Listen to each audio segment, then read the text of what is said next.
Hello friends, welcome to my YouTube channel economics special.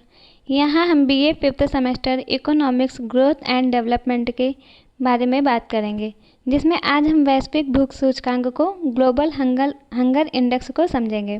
तो बात करते हैं ये क्या होता है।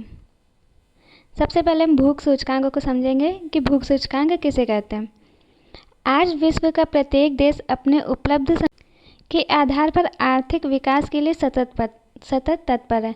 जो उसके पास उपलब्ध संसाधन है, मतलब जो उसके पास संसाधन उपलब्ध हैं, उसके आधार पर, जो भी उसके पास संसाधन है उसके आधार पर वो लोग अपना आर्थिक विकास कर रहे हैं।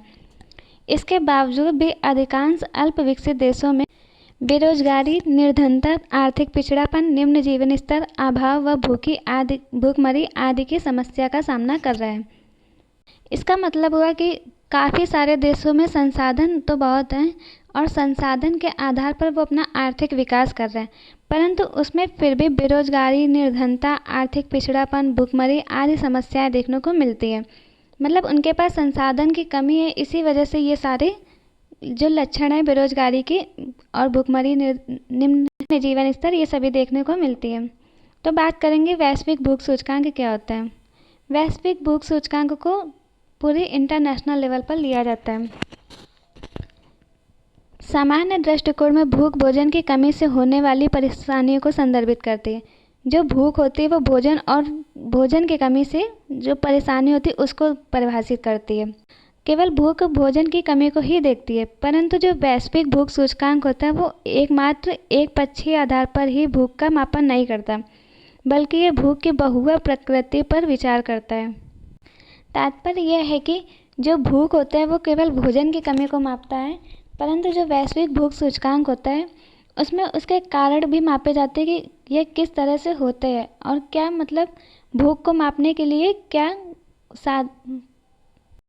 मतलब किस आधार पर उसको माप सकते हैं। अंतर्राष्ट्रीय खाद्य नीति अनुसंधान संस्थान वाशिंगटन DC द्वारा वैश्विक भूख सूचकांकों को ज्ञात करने के लिए 4 मानदंडों पर विचार किया जाता है। इन्होंने वैश्विक भूख सूचकांकों को मापने के लिए 4 मानदंड रखे हैं, जिसमें पहला है अल्पपोषण। अल्पपोषण से तात्पर्य जनसंख्या का वह भाग जिसको कैलोरी सेवन अपर्याप्त है। यह वैश्विक भूख सूचकांक स्कोर के 1/3 भाग का निर्माण करता है। इसमें बात करेंगे कि कैलोरी सेवन अपर्याप्त है।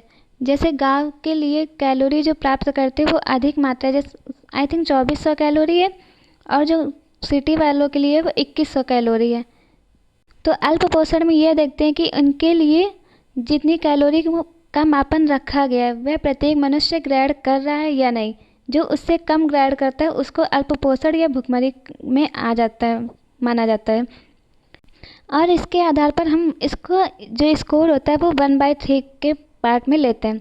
मतलब ये अल्पपोषण जो है वो 1/3 रोल प्ले करता है वैश्विक भूख सूचकांक को मापने के लिए।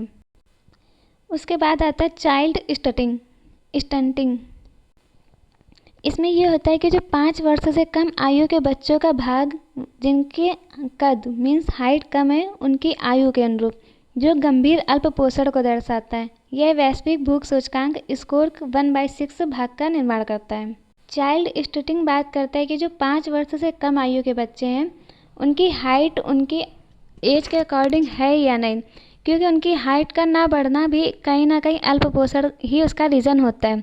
जब मनुष्य को अच्छे से खान पान नहीं हो पाता है, जेनेटिक भी होता है, परंतु इसका जो 5 वर्ष से कम आयु के लिए लिया गया वो मोस्टली खान पान से ही लिया गया, तो ये अल्पपोषण को दर्शाता है। उसके बाद जो तीसरा आता है वो उसमें बताया जाता है शिशु अपव्यय। ये शिशु अपव्यय और चाइल्ड स्टंटिंग एक ही है, बस इसमें हाइट लेते हैं और इसमें वेट का लिया जाता है। 5 वर्ष से कम आयु के बच्चों का वह भाग जिनका वजन और इसमें हाइट ली गई थी, जिनका वजन उनकी आयु के अनुरूप कम होती है, जो तीव्र अल्पपोषण को दर्शाता है। यह वैश्विक भूख सूचकांक स्कोर 1/6 भाग का निर्माण करता है।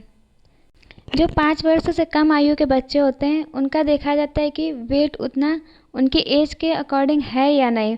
अगर वह कम होता है तो वह भी एक अल्प पोषण का ही कारण है, क्योंकि जब उसको पूर्णतः पोषण नहीं मिल पाता तभी उसका वजन भी सही से नहीं बढ़ता।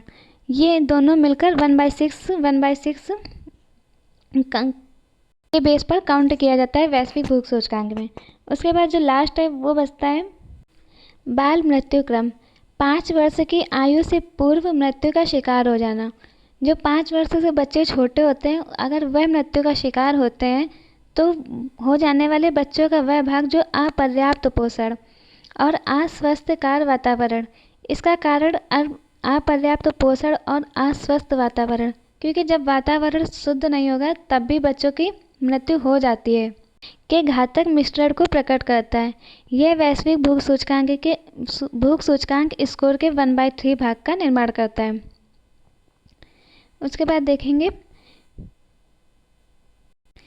कुल स्कोर को 100 पॉइंट स्केल पर रखा जाता है, जिसमें जो पहला तो 1/3, उसके बाद 1/6, फिर 1/6 और फिर लास्ट में 1/3 पर रखा जाता है। इन्हीं के बीच में माप लिया जाता है और कम स्कोर बेहतर प्रदर्शन को परिलक्षित किया जाता है। उसके बाद देखा जाता है कौन किस स्कोर पर है। जो 20 से 34.9 के बीच में होते हैं उस स्कोर को गंभीर की श्रेणी में आंका जाता है। वैश्विक भूख सूचकांक का कॉन्सेप्ट कंप्लीट हुआ। हो सकता है ये शॉर्ट क्वेश्चन में आ जाए आप लोगों के एग्ज़ाम में, तो अच्छे से पढ़ लीजिएगा। अगर वीडियो पसंद आई हो तो लाइक करिएगा और चैनल को सब्सक्राइब भी करिएगा। Thank you.